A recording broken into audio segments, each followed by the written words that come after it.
Allah, Allah, Allahu ya Allah, Allah, Allah, Allahu ya Allah, Allah, Allah, Allahu ya Allah.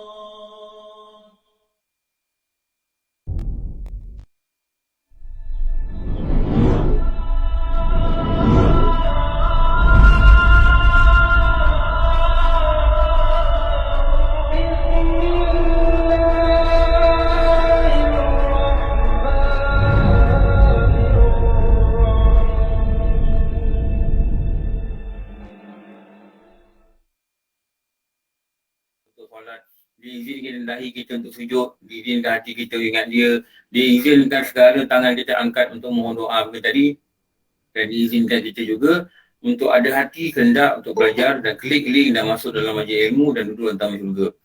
Segala-galanya daripada dia. Jadi tidak wajarlah sebagai hamba itu dia melupakan apa yang Allah beri pada dia. Walaupun kalau dia lupa pun Allah tetap sempurna, walaupun dia ingat pun Allah tetap sempurna, tetapi sebagai tanda dia nak selamat nanti di akhirat, tanda dia nak jadi hamba yang benar-benar bertakwa, yang Allah redha, yang Allah kasih, dia kena ingat ini semua pemberian Allah dan dijawabnya pemberian ini semua dengan rasa yang sangat indah, yang selalu rasa ni ada pada hati-hati orang soleh, itu nama bersyukur.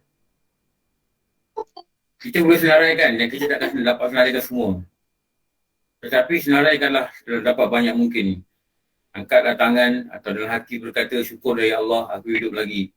Syukur ya Allah aku dapat tengok anak isteri aku lagi. Syukur ya Allah aku boleh istighfar pada engkau. Aku berselawat pada Rasulmu. Syukur ya Allah muka amal aku masih bergerak. Dan aku akan isi dengan kebaikan-kebaikan yang banyak. Syukur ya Allah dengan nikmat ini yang tidak terhingga. Ya Allah baiknya engkau. Tahun kau beri hidup, 10 tahun kau beri hidup.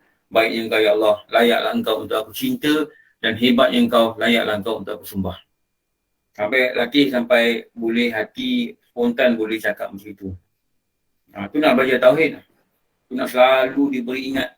Ni Allah beri, ni Allah beri, ni Allah beri, ni Allah beri. Lama dia ingat lah. Lama dia ingat. Jadi bila ingat, lama datanglah tanda kasih. Datang tanda kasih. Okey. Kita nak sambung ni. Nombor apa?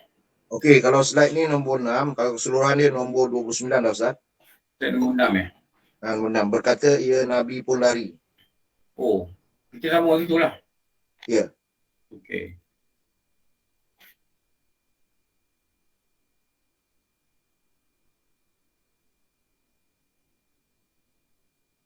Okey, tengok slide ni. Ini kitab Paku Iman. Asalnya, jangan lupa kenapa kita cerita bab ni. Asalnya, dia dekat sini.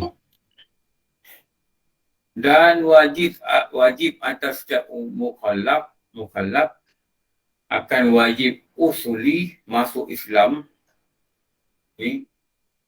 Dan memelihara dari segala binasa murtad. Jadi kita yang kita duk cakap-cakap perkara murtad ni sebab kita nak menguraikan apa perkara yang binasakan seseorang itu pada dia punya agama. Apa perkara yang menyebabkan dia boleh binasa pada agama. Suara saya okey ke ni? Ada tak dengar ke? Okey. Jelas. Betul juga saya pakai ni mic. Jelas tak payah sih. Banan, kau okey tak Banan?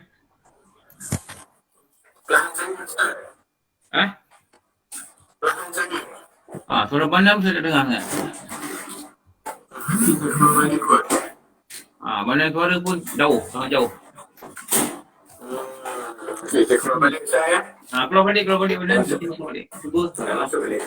Okey. Jadi daripada sinilah penerangan kita ni, Yang kita dah sampai pada slide ni, pada ikut slide ni nombor 6. Kalau keseluruhan nombor berapa wah? 29 Ustaz. 29, okey. Yang berkata ia Nabi pun lari, yang 29 ya? Ya Ustaz. Okey. Berkata ia ni seseorang, Nabi pun lari. Dulu guru kata apa? Nabi pun sembunyi. Alhamdulillah dah okey. Alhamdulillah benar. Alhamdulillah dah tahu benar. Nabi pun lari. Nabi pun bersembunyi. Tak boleh kata gitu. Lepas tu, jangan kita kata Nabi itu bersembunyi di gua apa? Sur. Di gua Sur. Bukan Nabi bersembunyi. Nabi ni diperintahkan untuk duduk situ dulu 3 hari. Dibawa seorang sahabat tu nama dia Sayyidina Abu Bakar. Dan itu bukan gua. Kita panggil gua. Sebenarnya rekahan batu. Macam rekahan batu, yang batu tu rekah ke dalam. Jadi Rasulullah duduk situ. Yang mana dalam kitab kata, orang Quraisy dah sampai depan tu, kalau dia tunduk je, dia nampak kaki Rasulullah. Bahkan keluar dalam sikit. Daripada luar tak nampak. Tapi Allah Ta'ala menakdirkan, kat situ ada apa? Yang kita baca sejarah lah, masa kecil tu. Ada apa? Sarang Al-Balabah. Sarang Al-Balabah. Lepas tu ada burung. Burung apa? Burung merpati kan? Bertelur. Jadi orang Arab Quraisy dia kata, selalu sarang Al-Balabah ni dia buat tempat. Bila tempat tu lama tinggal, mula dia buat sarang. Tempat tu lama tak ada usik. Tu dia buat sarang. Kalau tempat tu baru orang masuk, orang keluar, dia tak akan buat sarang. Takut orang roboh. Jadi orang Arab Quraisy ni kata takkan ada orang dalam ni sebab ni sarang Al-Balabah dia buat sarang. Lepas tu lambang hijrah, kita tengok government pakai lah. Jabatan-jabatan government pakai, dia buat lambang sarang Al-Balabah. Dia buat lambang sarang Al-Balabah. Jadi bukan Rasulullah bersembunyi sebab takut. Tapi diarahkan, diwahyukan. Pergi sana, duduk dulu. 3 hari. Jadi yang hantar makanan itu adalah seorang perempuan. Perempuan tu nama dia apa? Asma. Asma ni anak siapa? Anak Abu Bakar. Dia Abu Bakar. Waktu tu dia mengandung 9 bulan. Panjat gosur. Tak tengok mereka ni gagah tak gagah. Gagah ni apa punca mereka gagah mereka sanggup buat. Kerana iman mereka yang kuat. Dia kenangkan bapak dia ke atas, dia kenangkan bapak dia nak bela agama ni, dia sanggup panjat dalam keadaan mengandung. Dan hampir beranak. Dan suami dia menjadi penyampai berita. Tengok survey apa berita, apa masyarakat cakap, apa pemimpin Quraisy cakap. Dan disampaikan kepada Asma, dan Asma ini akan beritahu. Sekarang ni dekat Mekah gini. Apa nama suami Asma ni?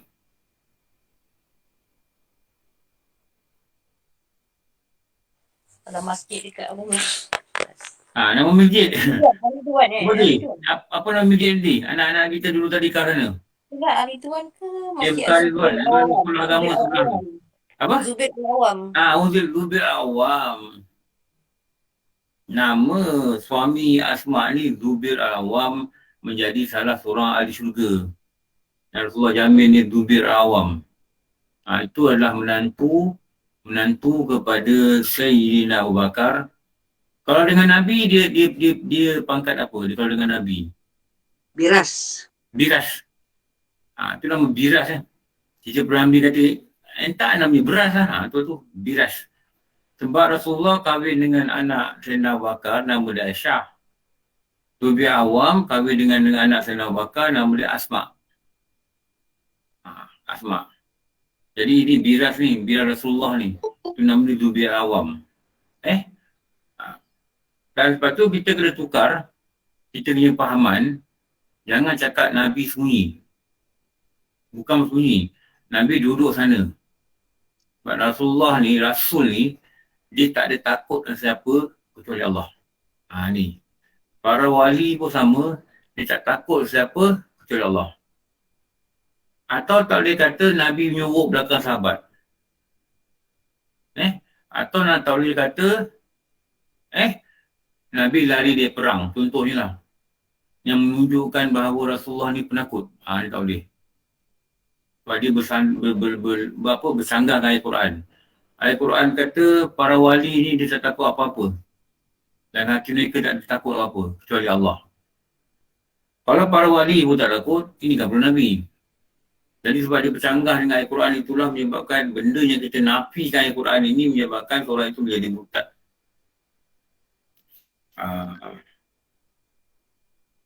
So bila peristiwa datangnya Umar di tempat kumpulannya orang Islam, Rasulullah ni dia bimbang orang Islam dia kena seksa. Maksud tu orang Islam ni lebih kurang 38 orang. 38 orang. Jadi ramai yang kata dia kena seksa. Rasulullah kumpulkan mereka dan letak mereka di sebuah rumah di Mekah. Dan tempat itu dirahsiakan. Bila datangnya Umar ini datang dan mengetuk pintu, maka ketakutanlah semua sahabat-sahabat ni lari. Nyorok dalam rumah tu. Tetapi yang masa tu yang nak buka pintu, Sayyidina Hamzah. Pakcik Nabi ni. Dia kata biar aku buka apa-apa biar aku uruskan. Sayyidina Hamzah ni memang dikatakan bila hari kiamat nanti, lepas sekian sirat, orang-orang yang syahid akan pergi ke syurga dengan mengikut bendera yang dipegang oleh Sayyidina Hamzah. Jadi, takutlah semua orang. Umar ni memang ditakuti oleh orang. Badannya tinggi. Kalau di Mekah berjalan, orang tahu tu Umar sebab dia tinggi daripada orang lain. Tapi Sayyidina Hamzah tak takut. Rasulullah pun tak takut. Rasulullah kata apa, biar aku buka. Apa-apa nanti kalau dia baik, kita baik sambut. Apa-apa kalau dia buat apa-apa, aku akan uruskan. Rasulullah ni dia memang berani. Lepas tu tak boleh kata Nabi itu lari. Nabi itu bersembunyi. Nabi itu menakut. Lepas tu tak boleh jadi cakap itu. Nombor 2, 4, 6, 7, 8. Berkata kafir kepada orang Islam yang tidak buat apa-apa perkara yang menjadi kafir. Jangan kata kau orang Islam, kau ni kafir. Yang seperti itulah. Sedangkan dia tidak buat apa-apa menjadi kafir. Maka dalam hadis kata, kafir itu akan berbalik pada dia. Daripada hadis itulah ulama kata, bila kita tuduh orang kafir, orang itu tak kafir, kafir itu akan datang balik pada kita. Na'udzubillahi min zalik, moga Allah lindungi kita dalam perkara tersebut. Jadi sebab tu hati-hatilah dalam berkata. Hati-hati dalam berkata. Ini perkataan ni. Ini perkataan. Kita boleh kata ada ciri-ciri orang kafir, tu boleh. Ada ciri-ciri orang kafir. Tapi kalau dengan jelas dia kata benda yang boleh memurtad dengan jelas. Macam-macam lah kata Allah itu beginilah, getaran lah, apa benda lah, perasaan lah, apa benda lah.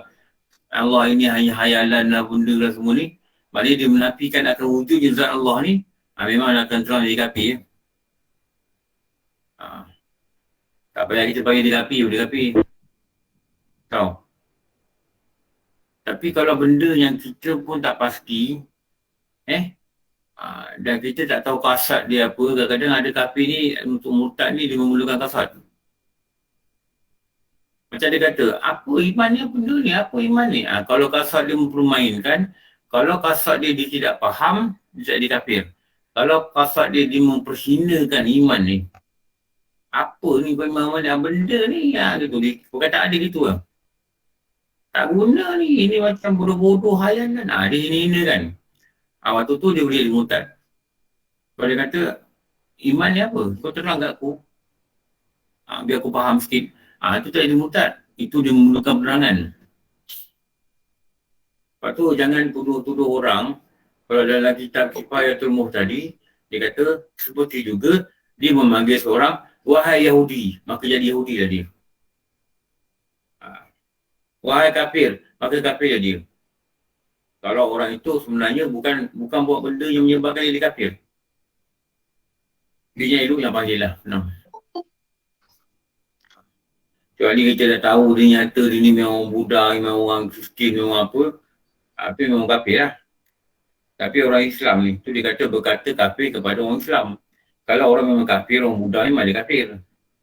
Betul tak? Berkata kafir kepada orang Islam. Dulu ada, kalau kita tengok dekat dulu lah, sekarang saya tak tahu lah budak ni gimana. Budak ni dia suka menumpang kereta orang tau. Budak ni sebenarnya dia mualaf. Dia masuk Islam. Dan dia suka pergi ke pejabat Selcom lah. Lepas tu Selcom tu pejabat dia dekat yang saya duduk dulu, dekat Jalan Ampang, dekat sebelah Nico Hotel tu.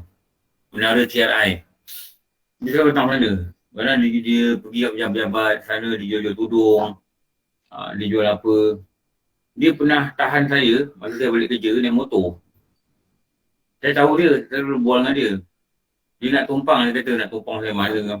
Saya tak ingat lah. Dia kata kawan dia ada tunggu dalam tempat ni. Saya mau tak mau, saya bawa juga. Balik kerja, saya bawa hak dia. Sampai dekat tempat tu kawan dia orang Cina lah. Bukan Islam, orang Cina Orang Cina yang bukan Islam. Dia kata, Ustaz, ni ini orang ini kafir yang sangat pekat tau, dia kata. Dia kata dengan orang Cina je lah. Saya terang dengan dia banyak kali pun dia tak nak faham. Ini kafir yang sangat pekat. Kawan dia tu gelak kawan dia senyum. Kawan dia macam, ni kawan baik dia. Ini kafir yang sangat pekat dia kata. Saya ingat lagi perkataan dia. Dia selalu pakai serban, dia pakai spek tebal lah. Kalau perasan dia spek tebal. Lepas tu bila saya pindah ke Jalan Semarak, ofis tu tutup sebab masa tu Selcom kena gabung dengan Telekom. Kami disuruh untuk pindah ke ofis Telekom Jalan Semarak tu. Lepas tu saya jumpa dah. Ada juga sekali saya nampak dekat highway, dia tengah tahan kereta orang nak tumpang. Cerita dia ni ada keluar kat majalah tau. Kalau orang nampak selalu gitu, orang tanya dia kenapa. Dia kata bila tumpang, dia akan cerita pasal Islam. Kenapa dia masuk Islam? Terutama dia kalau dia tulis seronok kalau dapat tumpang ni, kata-kata orang bukan Islam kata. Tapi selalu dia kata jarang lah orang nak berhenti bila tumpang. Kalau dia dapat kereta ni bukan Islam, dia akan terangkan. Saya ni orang Islam, dia terang kenapa dia masuk Islam. Wah, budak ni sebenarnya dia macam pendakwah jugalah. Dulu adalah kami dulu masa kat office, kadang-kadang kami kolek-kolek duit lah. Seorang RM5, seorang RM10. Dia bagi je lah. Bagi dia, bantu dia. Ada akak beli tudung tu RM20, bagi dia RM10. Gitulah. Bantu-bantu jadi gitu. Jadi, jangan kita sewenang-wenangnya. Jangan kita senang-senang. Kadang-kadang semangat agama yang ada pada diri kita sangat tinggi. Tanpa disaluti dengan ilmu. Sangat tinggi. Tanpa disaluti dengan ilmu, menyebabkan apa? Menyebabkan mudah kita nak syap orang kafir. Ni sangat tidak bagus lah. Tidak bagus. Apa yang disuruh kita belajar sesuatu, jangan jadi murtad. Dan boleh kena nasihatkan kawan ke, jangan cakap macam ni, nanti rosak akidah. Jangan cakap macam ni. Tu kita boleh nasihat lah. Atau dalam WhatsApp group. WhatsApp group. Orang mempermainkan syarak. Kadang-kadang orang mempergurau-guraukan poligami. Pada poligami ni harus je. Orang mempergurau-guraukan dengan keadaan yang berlebihan. Orang panggil dia dengan panggilan yang menghinakan kadang-kadang. Apa kalau orang panggil poligami? Dia tu ada, dia tu gini kan orang panggil kan. Jadi kalau panggilan yang tidak menghinakan tak apa. Kadang-kadang panggilan tu menghinakan. Jadi kalau kasat menghinakan syarak ni, yang kita bimbang, ni yang kita bimbang ni. Ini yang kita bimbang. Jangan sebut benda-benda yang menghinakan syarak. Kita tak mampu buat, itu satu hal lain. Kita tak suka, itu satu hal lain. Tapi jangan hina. Apa Allah kata harus, ialah harus. Apa Allah kata boleh, ialah boleh. Kita terima keadaan itulah. Jangan hina-hina, takutlah. Benda hina-hina agama ni, paling takut ni lah. Takut benda gini lah jadi takut dia mengganggu akidah. Kadang-kadang ramai yang memperkatakan tentang ini lah. Ramai yang berkatakan tentang ini. Jangan panggil orang-orang pakai pudah ni hantu kom-kom macam dulu atau masa dulu pernah juga orang sebut. hantu kom-kom. Sampai terkenal perkataan ni. Sampai dilakon-lakonkan. Sampai dia buat cerita. Jangan pakai macam itulah. Memang walaupun ada yang mengambil kesempatan yang dulu pernah berlaku di Indonesia ya. Dia perempuan ni memang pun jahat pun. Dia pakai pudar, dia tutup muka dia letak racun pada makanan orang. Dulu memang ada dengar cerita tu. Tapi tidak bolehlah dia mempersendakan apa saja hukum. Dulu saya dekat ITM dulu kan. Masa tu saya punya asrama ni tingkat 3 lah. Asrama Perindu. Perindu 1. Perindu ni daripada 1, Perindu 2, 3 saya. Jadi pernah, dulu ada pelajar ni, budak-budak arkam tau. Dia memang pergi kelas pakai serban jubah lah. Ada dulu kawan saya ni, dia gurau-gurau lah. Dia jerit daripada atas tingkap tu. Serban sing dia panggil. Ada kawan saya dulu ni, serban sing. Saya cakap dengan dia, walaupun kita masa tu raga jugalah. Kita pun campur dengan kawan-kawan ni, main takraw, main bola, apa benda campur. Tapi saya cakap dengan dia, jangan sebut perkataan ni. Sebab kita mempergelakkan sunnah. Kita tak boleh pakai, itu satu hal lain lah saya kata. Tapi jangan panggil dia serban sing. Saya ingat lagi reaksi yang masa tu lah. Oh tak adalah aku gurau-gurau je. Tak, benda ni tak boleh buat gurau. Lepas tu dia diam. Sejak tu dia tak panggil lah. Lepas tu pagi kan budak-budak pergi kelas kan. Lalu depan asrama kami. Memang ada 2-3 orang dalam satu tu. Dua orang ni pakai serban. Saya tak tahu lah masa tu. Maksudnya boleh lah. Sebab dia orang pakai, lama saya orang pakai. Steady je. Dia pakai, tak ada apa-apa pun. Tapi bila dipanggil serban sing ni. Macam memperlawak-lawakkan lah.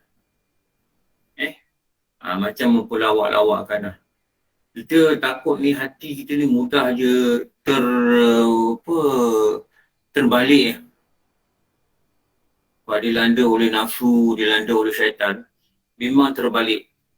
Patutnya kita melihat orang yang beriman, dia melihat satu kebaikan ini dengan rasa penuh keindahan. Walaupun dia tak boleh pakai serban, dia tengok orang pakai serban, dia rasa keindahan. Apa-apa kesalahan di individu dia adalah individu dia. Kalau dia pakai serban, baju dia berbusuk, itu keindahan individu dia. Dia pakai serban, baju dia 3 hari, 5 hari, 10 hari tak basuh, dia pakai lagi. Itu kelemahan individu dia.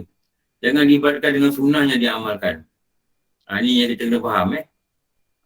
Macam orang pakai tudung labu.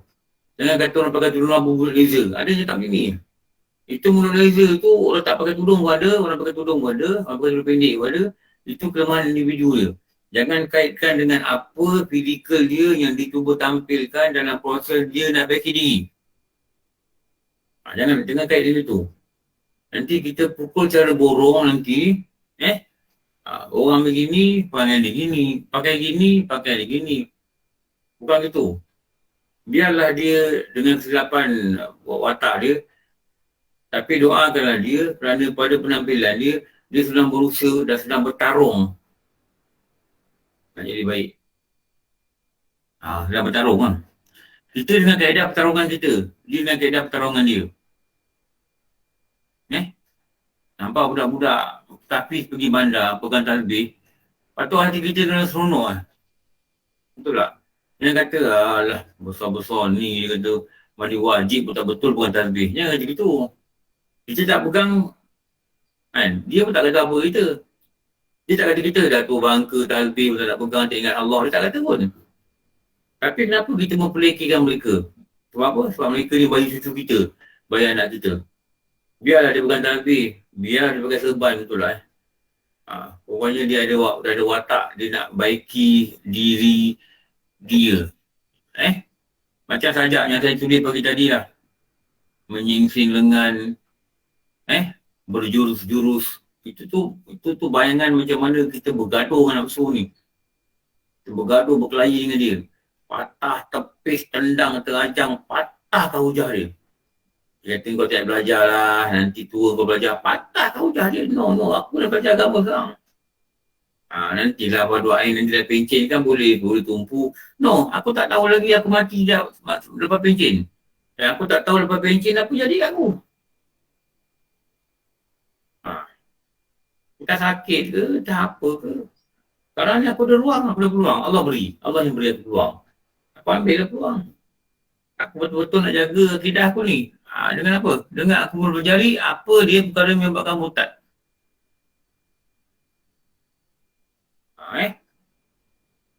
Ini yang saya kata ni. Nombor 9 ni. Tidak lakukan sunnah dengan konsep meremehkan atau meringan-ringankan. Dia tak buat sunnah, tak apa, tak berdosa. Dia tak buat sunat pun tak berdosa. Dia tak buat cara hidup Nabi pun tak berdosa. Tapi jangan kita mempersendakan. Saya dulu pengalaman saya di dekat surau kau. Surau-surau yang saya pernah tinggal lah, kawasan belum tinggal. Ada kadang-kadang, ada satu masa ni, ada sekali ni, lepas kita baca Yasin, pengusi ni dia pergi dapur, dia ambil talam.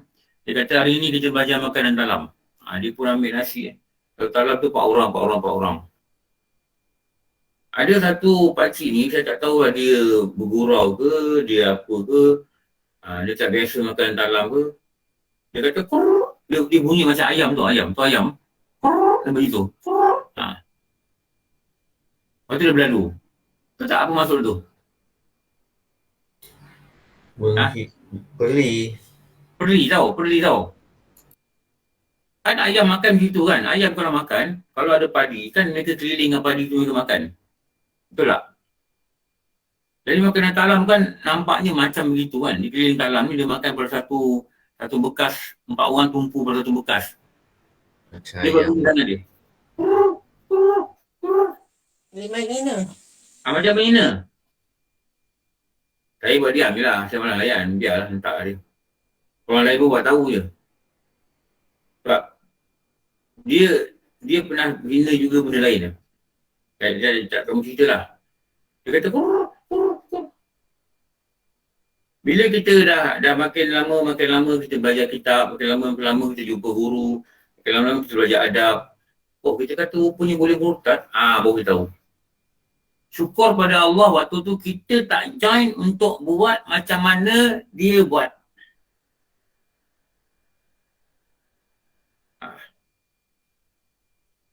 Syukur tau. Kalau dia pada kasat ni dia ringan-ringankan, kasat ni dia remeh-remehkan, kasat dia ini kan, waktu tu bubur agama dia. Bukan benda kecil. Sama lah dengan sunah-sunahnya lain ni. Kalau kita tak mampu buat, kita diam lah. Orang buat, kita gembira lah. Kau dapat buat, aku tak boleh buat. Gitulah. Jadi kalau orang buat, kita bagi pujian sebagai semangat buat. Memang, benda sunnah ni memang orang hina kadang-kadang. Rasulullah kata, di akhir zaman, terbukti sudah telahan Rasul. Tiada bercanggah, Islam dagang, dicerca hina, manusia zalim, musuh durjana. Bat teropong ni tak mendengar Bat. Teropong buka kopiah pakai. Islam dagang, dicerca dihina, manusia zalim, musuh durjana. Datangnya dagang sudah tersurat. Islam ni datangnya dagang, datangnya asing. Orang tengok macam asing. Orang tengok Islam datang macam asing, macam benda asing. Kembali dagang sudahlah tepat. Akhir zaman nanti Islam asing balik. Orang tengok macam pelik je orang amalkan sunnah kan. Orang pelik tengok macam kelakar je. Orang pegang kayu sugi, orang kata pelik. Orang pelik tau. Padahal benda tak salah. Eloklah buat kan. Tak buat tak apa. Jangan pelik pula dengan orang buat. Tapi benda-benda yang dikatakan moden, yang sophisticated, yang anggun, Yang apa benda saja dinamakan oleh kita rasa ni hebat. Tapi benda-benda sunnah kita rasa ni pelik. Kita rasa fobia nak pakai. Kita rasa fobia nak pakai. Bukan saya suruh semua orang pakai serban. Tak. Saya kata tak ajar gitu. Tapi yang kita kena faham situasi sekarang ni, memang benda ni asing lah. Memang benda ni asing. Kalau kita pakai serban masuk supermarket, memang jadi perhatian orang. Orang dari jauh akan berhenti pandang kita. Siapa ni? Baru kita jadi macam asing. Dulu lagi asing. Tak percaya pergi nak pakai serban, pakai jubah, masuk ke LCC. Masuk ke LCC. Orang Melayu pada pelik. Pada pelik pandang. Tak buat, tak apa. Tapi jangan hina. Jangan remeh. Jangan ringan. Jangan ringan. Kenapa? Dia boleh membimbangkan pada perkara yang menyebabkan murtad. Apa perkataan sini ni? Apa syarat dia ni? Dengan qasad ni. Ni perkataan ni.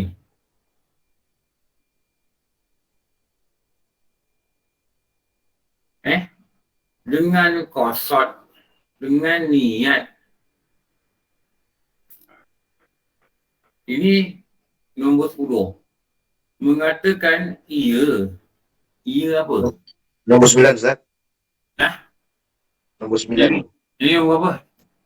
Nombor 9 mengatakan ia. Nombor 9. 10 lah. 9. Okey, nombor 9. Ni. Mengatakan ia. Ia ni siapa ni? Ni. Jadi yang murtad ini ia. Diri Yang dia. murtad ia. Orang tu, diri orang tu. Diri orang tu. Cikgu. Diri orang tu. Diri orang tu ada. Diri orang tu yang dia claim dia dapat wahyu. Atau dia claim pemimpin dia dapat wahyu. Seperti orang Syiah. Orang Syiah dia ada 12 imam. 12 imam. Itu kena pelik ni, imam-imam ni diberikan perempuan, seorang suami berikan isteri dia pada imam ni untuk tidur dengan janji dia akan masuk syurga. Pelik lah, memang pelik. Dia akal pun tak boleh pakai kadang. Ni yang dikatakan orang Syiah ni. Di Iran yang kita dengar cerita, mereka ni ada sebahagian sampai peringkat tu. Mereka korbankan isteri mereka bagi pada imam-imam ni. Tidur. Begitu. Mengatakan ia mendapat wahyu. Sebab Rasulullah dah kata dia adalah Nabi yang terakhir. Sebab tu jangan guna perkataan wahyu ni. Jangan guna perkataan wahyu. Boleh kata ilham tak apa. Ada kadang-kadang bos-bos. Orang tanya, bos, macam mana ni bos nak buat ni? Saya pernah dengar perkataan ni yang saya kerja tau. Atau dia marah bos dia. Aku tak tahulah bos ni. Dulu cakap macam ni, sekarang suruh buat macam ni. Entah bila masa dia dapat wahyu lah. Sampai dia kena suruh sini. Jangan guna wahyu. Jangan guna wahyu. Kalau kita kata entah apa dia mimpi ya, tak apa. Jangan guna wahyu. Jangan guna orang tanya, bos, nak buat macam mana bos? Nantilah saya tunggu wahyu. Kalau tak kau tunggu wahyu apa? Jangan guna perkataan wahyu. Wahyu ni adalah sesuatu yang dikhabarkan oleh Jibril atas arahan Allah Ta'ala. Jibril ambil dengan Allah. Jibril hantar pada Rasul, pada Nabi. Itu nama wahyu. Kita tak boleh guna perkataan wahyu. Walaupun dia cakap cara bergurau, ini bahaya. Seperti mana dulu ada Rasul Melayu kan. Dia kata dia dapat wahyu depan Kaabah. Kau tak dalam kitab, dulu lagi dah cakap dalam kitab. Bukan sekarang cakap kitab ni dah lama dah sekarang. Dan kitab ni dia ambil daripada kitab-kitab lain. Maknanya dah beratus tahun dah mereka mengarang kitab ni. Ulama kata, kalau dia kata dia dapat wahyu, atau kalau dia kata, guru aku dapat wahyu, maka murtadlah dia. Wahyu ni apa? Malaikat bagilah. Jibril bagi tahu dia. Ni. Ada orang kadang-kadang dia terbuai oleh pengikut yang ramai kan. terbuai tau. Beribu-ribu orang pengikut dia. Beribu orang puji dia. Nanti dia rosak tau. Beribu orang menantikan perkataan daripada mulut dia ni. Beribu-ribu orang menantikan. Dia sebut je orang ikut. Akhirnya paling bimbang, dia rosak oleh pujian-pujian ni. Dia kata dia dapat wahyu. Oh, ini habis. Kalau kita kata dapat ilham, tak apa. Kalau kita kata dapat mimpi pun tak apa lah. Kita kata dapat ilham. Tutup video, Saadiah buang. Tutup video kat Satu Malaysia Timur Rambut. Lepas tu, dapat wahyu. Jangan sebut. Bahaya. Orang tanya macam mana ni? Besok nak buat. Nantilah aku fikir. Mana tahu dapat wahyu. Tak. Jangan guna wahyu. Wah. Ya Ustaz. Wah tak Tepung ada satu taman nama Taman Wahyu. Ada Ustaz. Taman Wahyu kan? Ya Ustaz. Itu banyak orang Cina rasa duduk. Dia dekat Jinjang Ustaz. Kat Jinjang Jo. Itu Cina punya perkataan Ustaz. Wahyu. Hmm. Mungkin Rasanya lah, mungkin lah. Mana dia tahu pasal lagi kita ni. So Wahyu. Agaknya kot. So Wahyu. Lim Wahyu agaknya lah. Mungkin bukan Wahyu ni lah kot. Saya tahu dulu sebab masa saya kerja tahun 85, kita cawangan ofis saya kerja tu ada dekat Taman Wahyu. Jadi bila datang meeting kan, kita bagi macam bos bagi arahan lah. Okey, Taman Wahyu ni kabel junction. Dia jaga kabel junction. Junction ni banyak cerita lah, Kabel besar lah. Okey, Taman Wahyu junction, kita orang panggil Taman Wahyu junction. Tu Taman Wahyu, okey, di projek buat siap bulan ni, mungkin ni. Tu Taman Wahyu. Jangan sekali-kali sebut perkataan ni dalam keadaan yang salah. Kadang-kadang tak asuh pada guru ni, dia yang bahaya ni, bila anak murid itu tidak ada ilmu cukup. Dia kata, guru kita dapat wahyu. Bukan wahyu. Mungkin ilham atau perkataan guru-guru dia, itu betul tak apa. Ilham daripada Allah, kerana hati dia yang bersih. Tapi jangan sebut wahyu. Syaifah Farah tanya. Doktor Amelia tadi, sedang kat tangan tanya. Assalamualaikum Ustaz. Salam. Dia macam ada macam yang isu yang sebelum ni macam Masitah tu, dia kata dia macam dia dapat gambaran kan akan berlaku peperangan macam tu. Macam tu status macam mana Ustaz? Itu gambaran. Dia tak sebut wahyu lah. Tak sebut wahyu. Gambaran ni dia imagination dia. Dia punya firasat lah. Tapi sebab dia punya firasat ni menakutkan orang tau. Dan firasat ni dia mesti ada dalil kan. Betul tak? Dia mesti ada dalil. Apa dalil dia gini. Saya tak berapa tahu sangat kisah dia ni. Apa mimpi terakhir apa tu. Yang Jais sangkap baru-baru ni lah. Saya tak baca sangat kisah dia lah. Tapi kalau dia kata dia mendapat wahyu, murtad. Sebab apa? Kita kata murtad. Kita kata murtad. Saya tak pelik lah kalau seorang cakap itu. Mungkin dia ada kejahilan dan kesilapan dia. Tapi yang saya pelik, kenapa orang ikut dia? Orang bagi dia duit sampai 80,000 kata. Kenapa orang percaya? Itu yang pelik tu. Lepas tu nak kena hati-hati. Ada juga projek istana direct nego guna term projek wahyu. Ni tak boleh. Ya, dah tahulah projek ni maknanya direct daripada from the top to the corrector kan. Tak boleh. Saya pernah ada dalam kita jaga projek ni, ada satu perkataan yang saya sangat terganggu dengan perkataan ni. Apa dia kata? Apa susah dia kata? Guna Tuhan lah dia kata. Tu tak ada masuk guna Tuhan apa? Tu tak masuk dia apa tu? Wahyu. Ni. Dia guna duit ni jolok aja settle. Saya cakap tak boleh pakai perkataan lain ke? Kalau kita kata guna rasuah, kita memang berusaha lah sebenarnya buat rasuah. Tapi kita murtad, tahu tak? Kenapa guna perkataan guna Tuhan? Apa, kita percaya duit Tuhan ke? Saya geram betul masa tu. Saya tak rudi lah.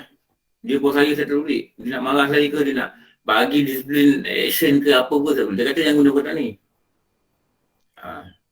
Apa susah guna Tuhan lah. Jangan guna perkataan ni tau.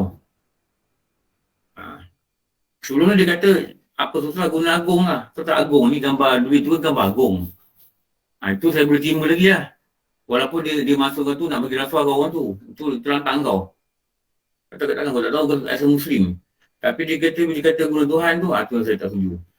Saya cukup tentang. Tanya, soalan? Assalamualaikum Ustaz. Masalah. Kadang kalau kita ada baca kan, orang cakap, kau tu bukan Tuhan, dia kata. Apa yang kau nak nasihatkan aku? Kita ada dengar, baca-baca dalam YouTube, dalam apa semua. Apa macam tu boleh murtad ke Ustaz? Dia kata pada orang tu, kau tu bukan Tuhan. Memang orang tu bukan Tuhan pun. Memang orang tu bukan Tuhan pun. Tak cakap pun tak apa. Betul tak? Tak cakap pun tak apa. Tapi nak ikutkan tak boleh kan Ustaz kalau kita Tak cakap. boleh lah. Kita kata walaupun kita anggap dia baik ke tak baik ke, kita boleh cakap dia tu Tuhan kan? Tak boleh cakap dia Tuhan. Dulu masa projek Bakun, Bapak tak buat projek Bakun? Sarawak. Oh, hydro. Hydro. Masa tu tak ada line telefon tau. Jadi Celcom diminta untuk membina satu stesen satelit. Satelit. Jadi dia Bakun tu dia tembak ke langit dia tembak ke Kijal. Dari situlah nyawa dia bergerak lah telefon tu. Jadi budak marketing ni masa meeting dekat Kuching, saya tak dapat pergi. Tapi masa balik dari meeting tu, dia ambil budak perempuan ni lah. Suami isteri kerja Telkom. Jadi saya dalam kereta sama lah. Dia cakap dengan seorang budak Kuching ni, budak technical. Dan saya pun ada dalam tu. Dia kata, come on lah. Dia kata, everybody is looking for you tau. Looking for your project to start. Dia kata. Perempuan dia kata, everybody now dekat Bakun, nampak you macam God. Dia kata, Allah dia kata. Nampak you macam God tau. Kau Tuhan Everybody is hoping for you. Very hoping for you tau dia kata. Dia marah lah sebab dia dah buat marketing dekat Bakun. Ramai orang dah tulis apa? Tulis buku, tulis borang, kata nak daftar line. Tapi kami ni masa tu projek ni dah start tapi tak dapat nak ada benda barang tak dapat. Jadi dia kata now everybody is looking for you. Everybody looking up for you. Dia orang macam you ni God tau. Dia kata dengan dia apa cakap ni? Dia cakap God. Takkanlah harap kita cukup lah. Dia kata no, it's just an example. Saya kata example tak boleh. Kita Tuhan ni apa? Dia diam Kita boleh dengar ke tak ni lah. Jadi pengalaman kita bercampur dengan masyarakat ni. Bukan kita kata kita nak menilai kita ni baik tak. Ini satu kesilapan kalau kita anggap itu. Tapi kita nak mempelajari, belajar daripada apa yang berlaku keliling ini. Yang Imam Ghazali kata, ambillah dia sebagai pengajaran untuk dirimu. Jangan cakap, everybody nampak you macam God. Bukan. Bukan God. God ni Allah. Saya bimbang tau, bila kita guna perkataan Inggeris, yang kebanyakan perkataan Inggeris ni, dia tidak berlandaskan syariat. Ini yang kita takut ni. Jadi apa guna bahasa nak guna mesti ada syariat. Okey, Azra tanya. Assalamualaikum Ustaz. Saya nak tanya, dalam guru-guru kami, jiran-jiran kan, ada seorang kawan kami bernama Ayub dan juga Zulkifli. Lepas tu ada bacaan, nak baca doa lah. Dia orang cakap, apa susah kita panggil Nabi Ayub dengan Nabi Zulkifli ni baca. Boleh ke macam tu Ustaz? Boleh. Ayub is Ayub. Nabi Ayub is Nabi Ayub. Dan tak boleh lah Ustaz kan? Tak boleh. Kalau kita kata panggil Ayub lah, berkat nama dia macam nama Nabi, tu boleh. Tapi jangan gelar orang ini Nabi Ayub. Jangan panggil Nabi Ayub ke sini. Tak boleh. Nabi Ayub adalah Nabi Ayub. Ayub adalah Ayub. Betul tak? Terima kasih Ustaz. Jangan gurau-gurau tu sama. Jangan gurau-gurau berdiri lah. Jangan gurau-gurau berdiri. Berdiri tak. Tak bagus lah sebab dia takut ada benda yang dalam tu, ada benda yang menyelinap jadi benda tak baik. Kalau kita kata nama macam Nabi. Dia kata. Macam dulu ada kawan saya dah meninggal lah. Dia budak Selcom. Kuantan. Dia dulu site management. Lepas tu dia nak balik Kelantan, dia masuk marketing. Saya tak tahu dia dah tukar marketing. Saya telefon dia, tanya pasal kerja. Dia kata kahwin dah balik Kelantan, dia kata ni. Tak betul baru ni. Kahwin marketing. Tak apalah Adif. Okay lah, buat kerja marketing pun tak apa. Boleh tengok mak. Dia kata mak dia kat kampung. Kahwin yakin demo ni letak mana pun okey. Nama pun bagus. Dia nama Nabi. Kahwin ni nama Nabi dia kata ni. Tu okey. Lepas saya cakap dengan dia 3-4 bulan, dia dapat tahu dia meninggal. Heart attack. Apa yang kita nak cakap, bersangka baik dengan nama kita seperti nama yang diharapkan oleh mak bapak kita lah. Mak bapak kita nama baik kan. Itu tak apa. Tapi jangan digelar orang itu dengan panggilan Nabi. Itu tak boleh. Okey, tanya. Si. Macam kita kan kita kata cakap dengan orang-orang lah. Kita kata, kau letaklah nama ni, nama yang macam nama Aminah lah kata contoh gitu kan. Habis dia kata, Allah tu nama lama, nama orang lama, orang tak nak. Adakah kita menghina Ustaz? Nabi punya mak. Dia nama ibu Nabi. Kita kata, letaklah nama ibu Nabi, Siti Aminah. Kan gitu kan. Kalau kita kata nama lama tu tidak semestinya kita menghina lah. Betul tak?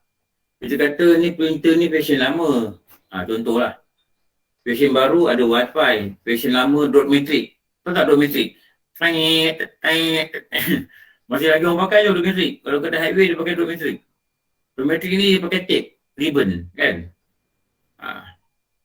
Bukan makna lama tu bukan maknanya menghina. Tak. Macam kita kata tu rumah lama. Ni pondok ni lama dah ni. Sekarang ada pondok baru, dia nak pindah. Bukan maknanya menghina lah. Tapi mungkin ada benda lain yang bukan menghina harap-harap itulah. Kalau menghina tu bahaya. Tapi kalau dia rasa sekarang ni orang pakai nama macam ni, tak pakai nama macam ni, tak apa. Sekarang ni orang pakai printer yang ada wifi. Orang tak pakai printer yang pakai kabel. Tak apa. Jadi apa pun dia ikut pada konsep kita lah. Konsep kita. Biarlah kita sebut Aminah ni kita ingat Rasulullah. Kita sebut Abdullah ni kita ingat Rasulullah. Kita tengok kawan kita nama Abdullah. Hati kita terus ingat kepada Nabi. Kenapa? Ini nama bapa Nabi ni. Kita tengok nama orang Muhammad Aminuddin. Kita dengar Muhammad depannya, nama Rasulullah lah. Okey. Itu okey. Jangan kasar hina lah. Okey. 2, 4, 6, 8, 9, 10. Tadi kata dapat wahyu. Sekarang kata apa? Mengaku. Habis. Mengaku jadi Rasul. Mengaku jadi Nabi. Lepas Rasulullah wafat pun dah ada dah golongan-golongan mengaku jadi Nabi. Sekarang pun ada. Tapi sekarang ni mungkin ada yang tak popular lah. Dia di kalangan dia je lah. Di kalangan dia je lah. Walaupun baru ni gempar juga lah Nabi Melayu tu. Rasul Melayu. Itu bukan kalangan dia lagi. Itu dia ada ikhtiar pada orang-orang lain. Kenapa Rasulullah kata dia Nabi yang terakhir? Khatamun Anbiya. Maknanya kita menafikan hadis. Jadi jangan terima kalau ada selalunya yang jadi Nabi ni bila orang kata dia ni guru. Dan mungkin dia boleh buat satu yang orang agak pelik, padahal biasa je. Ini menyebabkan orang memuja dia sampai peringkat akhirnya dia ketipu, dia kata dia Nabi. Hati-hati lah nak belajar ni pun hati-hati juga. Jangan tasuk yang dulu, ni tak boleh. Jangan kata guru kita ini terbaik dalam dunia. Ini pun tak bahaya juga. Bukan guru kita terbaik. Mungkin dia dengan kita boleh faham apa dia ajar, itu je. Tapi kita kena hormat dia macam guru, kita itu sebagai adab dia gitu je. Tapi jangan sampai taksub tapi kita kata dia ni dah macam Nabi. Tak boleh itu. Macam itu. Rasulullah cuma sebut satu orang aja. Kalau ada Nabi, lepas aku. Nabi kata kalau Nabi, tapi saya tak ada Nabi. Maka orang dia adalah Umar. Nabi pun cakap gitu. Sebab Umar ni, dia punya watak ni, dia punya ibadah ni, memang taraf Nabi-Nabi. Sebab Rasulullah boleh declare, dia ni layak je Nabi. Tapi Rasulullah ada sebut juga apa? Ulama di kalangan umatku adalah sebaris, setanding dengan para Nabi Bani Israel. Dalam kitab-kitab tersebut nanti, ulama zaman Rasulullah ni, umat Rasulullah ni yang jadi ulama, diiktiraf sebagai ulama, mereka akan didudukkan di kursi-kursi khas pada hari kiamat. Dia jadi VIP lah, sama dengan para Nabi lain. Sehingga para Nabi di zaman Bani Israel, dia akan berkata apa? Siapa ni tak kenal pun. Ni Nabi umat mana ni? Sedangkan itu bukan Nabi, itu adalah para ulama. Ulama umat Rasulullah yang setara dengan Nabi-Nabi Bani Israel. Okey. Kalau guru kita kata guru kita cakap dengan Nabi, apa tadi? Watak Nabi. Macam watak Nabi. Watak lain. Kalau kita kata guru tu macam watak dia macam Nabi. Dia watak Nabi tapi dia tak sama macam Nabi. Macam watak. Dia pemurah macam Nabi pemurah. Maksudnya dia mengikut apa yang Nabi buat, dia cuba ikut. Itu je. Tak boleh kata dia Nabi, tak boleh. Dia Nabi tak boleh. Macam watak Nabi boleh. Macam mana Anas bin Malik, dia Abu Hurairah, dia kata apa? Kalau kau tak nak tengok orang semayang macam Nabi semayang, engkau lihatlah. Siapa? Mu'az. Anas bin Malik. Anas. Saya dengar jawapan tadi, siapa? Mu'az. Bukan. Anas bin Malik. Anas bin Malik. Abu Hurairah kata, engkau nak tengok orang semayang macam watak Nabi. Macam Nabi. Bukan Nabi. Kau lihatlah Anas bin Malik. Jadi tak salah lah maknanya kalau kita kata macam Nabi. Macam je, tak serupa. Macam lain, betul tak? Macam ni tak serupa, serupa lain. Mana ada orang serupa dengan Nabi? Tak ada. Nabi pernah kata, wajahku seiras wajah Nabi Allah Ibrahim. Mana dia nampak Nabi Allah Ibrahim ni? Nampak kat mana? Isra Mi'raj. Isra Mi'raj.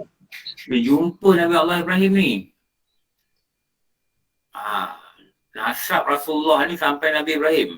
Keturunan dia ni touch, kena dekat Nabi Allah Ibrahim. Nasabnya sampai ke Nabi Ibrahim. Tu nasi tu. Jadi macam watak.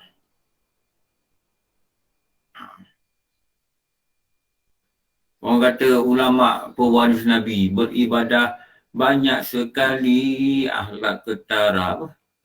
Ketara sekali ia jadi bunga diri, pemurahnya laksana airnya deras, tawaduknya menyentuhkan hati, akhlak baiknya ketara sekali ia jadi bunga diri. Apa nasi tu? Lupa. Akhlak mulia dia tiru akhlak Nabi. Bukan macam Nabi. Nabi ni, dia ni memang tak ada dosa. Dia maksum. Dia pelihara. Akhlak dia orang terpikat. Jadi, kita ni, meniru je. Tu ulama keluar Nabi.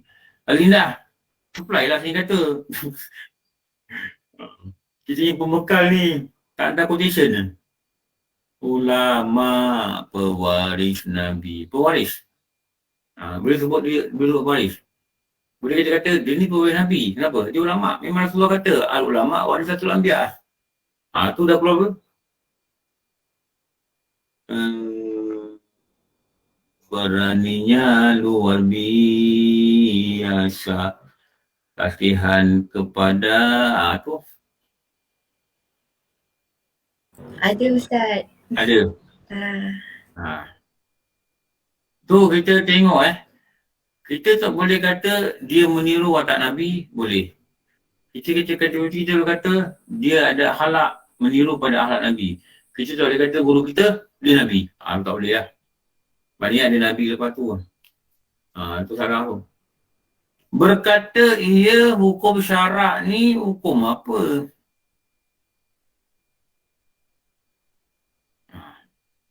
Tu ulama ni dia kata ni kasihan kepada yang jahil ingin mendekati untuk dibaiki, dia marah tidak ketara, beraninya luar biasa terhadap siapa sahaja. Tu ini lirik dah keluar tu. Ini keluarga contoh masyarakat. Dah lah. Jadi nyanyi lah kan. Ni kita nak lihat nak lihat bagaimana dibayang-bayangkan akhlak Nabi ni macam ni, bagaimana orang-orang tengok macam ni.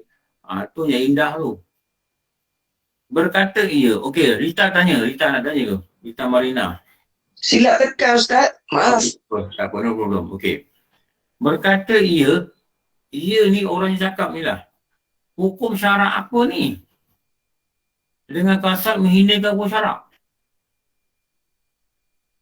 Tak kira hukum tu sunat ke, makruh ke, wajib ni. Apa ni? Gitu Apa ni dikir-dikir ni? Boleh kenyang ke dikir-dikir? Dia kata gitu. Apa ni pakai sebab-sebab ni? Apa ni kelakar apa kau buat ni? Ada orang cakap macam mana kau terjebak ni? Terjebak ni selalu benda-benda jahat, betul lah. Macam kau terjebak. Siapa ni dah ratu nanti kau ni? Siapa dah ratu fikiran kau ni? Kau pakai sebab ni? Jangan cakap macam ni tau. Ramai sekarang orang semua dah belajar agama tau. Tahu tak? Kalau kita masih cakap perkataan itu, kita dah tertinggal, kita dah really outdated tau. Apa ni pakai tangan ni? Apa benda ni? Tak imas kau. Apa ni? Dengan kasar menghinakan. Padahal ini tutup aurat. Betul Ini tutup aurat. Dia nak tutup aurat. Kita bagilah semangat. Kita jangan kata kalau ni bagus. Kau ni taksub dengan siapa ni kau pakai? Bukan taksub ke bodoh dengan kau. Bukan taksub. Dia tak ada guru pun dia wajib tutup aurat. Dia ada guru pun dia wajib tutup aurat. Dia semayang pun dia wajib tutup aurat. Dia tak semayang pun dia wajib tutup aurat. Asal dengan aku di Islam dia kena ikut. Itu je. Apa ni? Hukum apa? Ni jaga-jaga lah. Ini semua memerlukan kasar. Kalau tak ada kasar menghinakan, dia tak murtad. Jadi macam ni Ni perkataan ni. Dia banyak ada dekat sini. Satu. Sini. Dua. Sini pun ada kasar. Tengok Kalau menghina semua mesti ada kasar. Ni.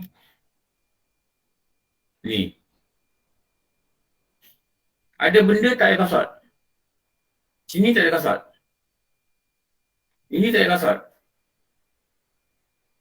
Ini tak ada kasar. Ini tak ada kasar. Tapi ada benda, ni tak ada kasar. Ini tak ada kasar. Ini dia kata dengan orang, aku ni Nabi ke, aku Rasul. Aku ni Rasul ni, bawa lantik. Aku ni Nabi ni, dia lantik. Habis dia, mutak dia. Tak boleh kasar. Tapi macam ni, ni nampak dia ada kasar. Ni ada kasar. Ni pun tadi kasar. Ni.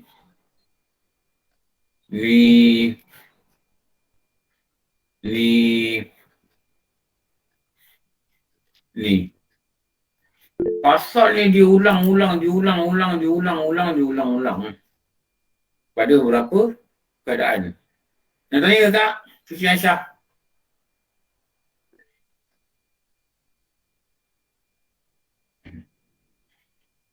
Kalau nama orang itu Rasul, itu tak apalah nama dia Rasul. Rasul ni maknanya pesuruh. Cuma tak boleh nama Rasulullah. Atau tak boleh? Ustaz nak tanya boleh?